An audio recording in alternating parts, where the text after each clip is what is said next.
আসো।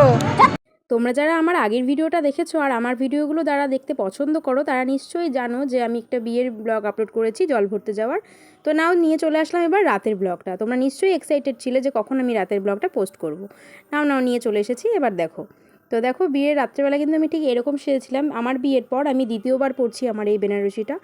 এটা বেনারসিটা সবার বিয়ের একটা ইমোশন বলতে পারো, আমারও কিন্তু সেম তাই আমি খুব যত্ন করে এটা রাখি, খুব একটা পরি না। তো দ্বিতীয়বার বলতে পারো পরেছি, সেই বিয়েতে পড়েছিলাম আর আজকে।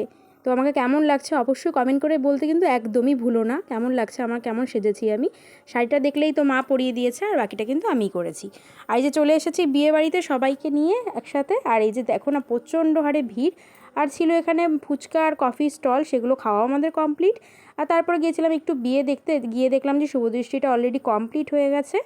আর তারপর কনেকে নিয়ে চলে এসেছে বিয়ের পিঁড়িতে। এখানে কিন্তু বিয়েতে বসার জন্য সবাই রেডি। তারপর বেশি রাত যেহেতু হয়ে যাচ্ছিলো তার জন্য রাতে ডিনারটাও কিন্তু আমরা সেরে ফেলতে চলে গিয়েছিলাম একদম খাবার জায়গায়। তো ওখানে খাবার খেতে বসে পড়েছি। আর এই যে মেনুটা তোমরা ভালো করে দেখে নাও, মেনুটা কী কী ছিল আমি আর পড়ে শোনালাম না।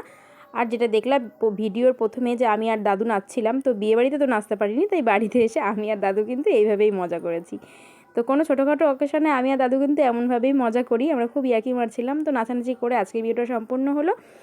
আমাদের কেমন লাগছে তোমরা অবশ্যই কমেন্ট করে জানিয়ে কিন্তু একদমই ভুলো না। বাই।